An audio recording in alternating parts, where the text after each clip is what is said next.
desde que o homem começou a produzir objetos para si, a questão estética esteve envolvida.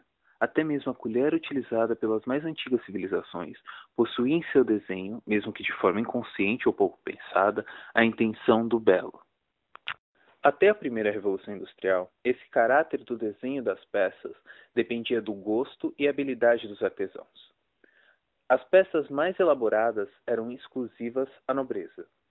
Esse cenário começa a mudar na segunda metade do século XIX, com o movimento estético liderado por William Morris, na Inglaterra, conhecido como Arts and Crafts, ou Artes e Ofícios em tradução literal para o português, que se espalhou por toda a Europa e América do Norte. Inspirado pelas ideias de Joe Ruskin e Augusto Pugin, o movimento tinha como partido a popularização das artes e o acesso às criações, onde o trabalhador passaria a ser a classe de consumo e a produzir objetos com boa qualidade, resultado de um bom artesanato, ao contrário da produção em massa. Os móveis e artefatos passariam a ser produzidos pelos artistas e artesãos que transmitiam sua identidade do design de produção com formas mais simples e materiais mais baratos. Podemos considerar este movimento como precursor do que conhecemos como design moderno. Uma escola de design, artes plásticas e arquitetura de vanguarda que funcionou de 1919 a 1933 na Alemanha. Fundada por Walter Gropius, a primeira escola de design do mundo criou um novo estilo arquitetônico após o fim da Primeira Guerra Mundial, baseada na produção racionalista e funcionalista, juntando as artes com a produção em massa do design industrial. Até 1925, a Bauhaus estava subsidiada pela República de Weimar, porém, com a mudança de governo, mudou-se para Dessau, onde o governo municipal era de esquerda. Em 1932, houve a necessidade de mudar-se novamente, e a escola foi para Berlim, devido à perseguição do recém-implantado governo nazista. Como foi considerado uma frente comunista, em 1933 recebeu um mandato do governo para fechar suas portas, porém mesmo fechada, a escola serviu de exemplo e influenciou diversas criações pelo mundo. A pureza e simplicidade de seu desenho eram reflexos dos desejos de ordem da sociedade. Fundada em 1952, a Escola de Ulm pode ser considerada a sucessora da Bauhaus, tendo sido fundada por ex-alunos da própria. A escola tinha como principal objetivo formar profissionais com forte base técnica e artística para a criação de objetos produzidos em escala industrial, tanto de uso cotidiano como científico. O modelo da escola buscou retomar as relações entre a arte e a indústria e se inspirou na experiência dos movimentos como Arts and Crafts, Art Nouveau, Art Deco e, sobretudo, Bauhaus. Nota-se em sua produção o extremo geometrismo, além dos demais princípios do modernismo. A pós-modernidade é um fenômeno cultural complexo que se desenvolveu sobretudo nos Estados Unidos e Europa nas décadas de 1970 e 80. A partir de um desejo de renovação e de esgotamento das práticas modernas. Surgiu da necessidade de um novo ideal que correspondesse ao contexto histórico, social, cultural e político no qual está inserido. É caracterizado por uma ruptura e superação do movimento moderno e pela oposição de alguns de seus princípios, como a objetividade, o funcionalismo, a antimonumentalidade, o anti-historicismo e o uso de materiais industrializados. No pós-modernismo, o desenho não é limitado por cânones. A intenção real é exatamente contestar esses princípios. Dentre os principais pensadores do movimento pós-moderno, podemos citar Robert Venturi e sua citação que consegue traduzir o espírito do pós-moderno. É uma clara oposição à célebre máxima de Mies van der Rohe, no design moderno, o menos é mais.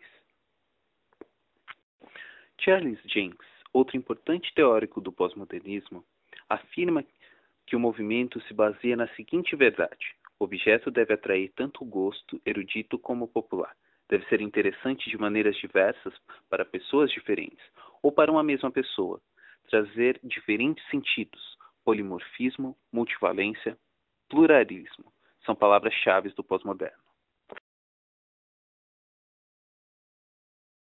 Ettore Sottsass, nascido em 1917, foi um dos expoentes do desenho italiano do pós-guerra. Em 1946, abriu seu estúdio em Milão, onde iniciou sua carreira. Ganhou reconhecimento internacional quando tornou-se responsável pelo design dos produtos receberam influência dos movimentos pop and beat da década de 1960, que associou seu nome ao desenho industrial de ponta. O artista criou vários artefatos que proporcionaram vários prêmios, entre eles o Compasso de Ouro em 1959, com a Elea 9003, primeira calculadora italiana. Em 1963, Sottsass criou a máquina de escrever Praxis. Em 1964, Techne. Em 1969, a de maior sucesso, Valentin, de plástico vermelho vivo.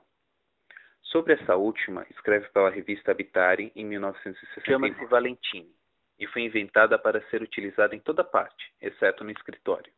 A sua finalidade não é evocar a monotonia das horas de escritório, mas fazer companhia aos poetas amadores que cortejam as musas ao domingo no campo ou para decorar uma mesa no estúdio como objeto de cor viva.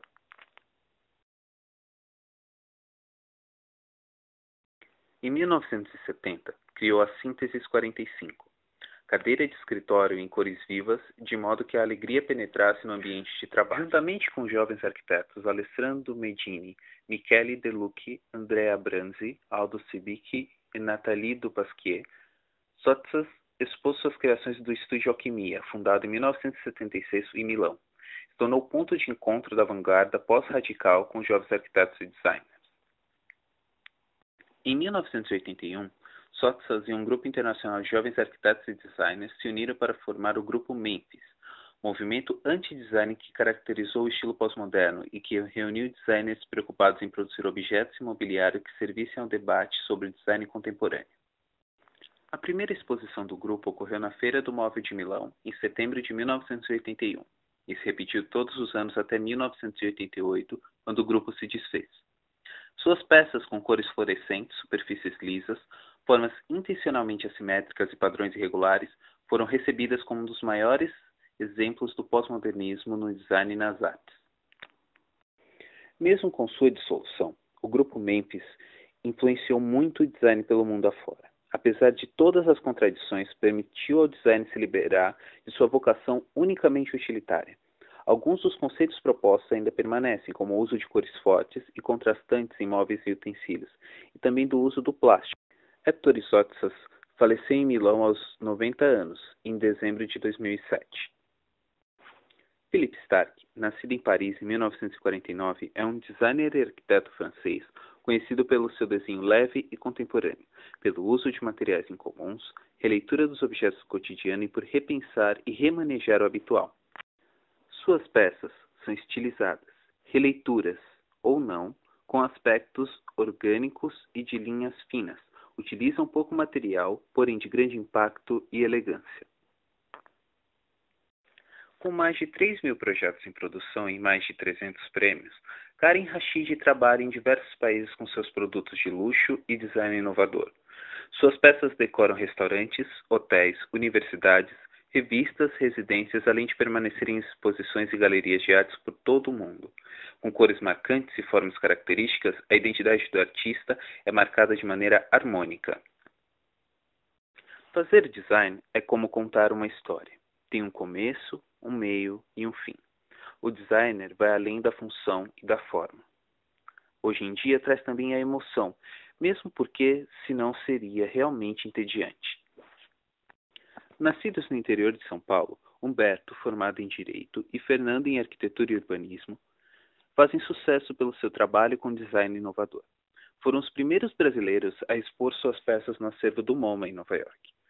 Suas criações possuem a temática de elementos do cotidiano, ou produtos sem valor, como cordas, lascas de madeira, EVA, fios de PVC, guarda-chuvas, papelão, garrafas PET, ralos de banheiro, entre outros, que são transformados, tomados por identidade e inovação característicos da dupla. Devido à sua criatividade, foram convidados a fazer várias parcerias com diversas marcas e são considerados pela crítica especializada como os designers de maior criatividade deste início do século XXI.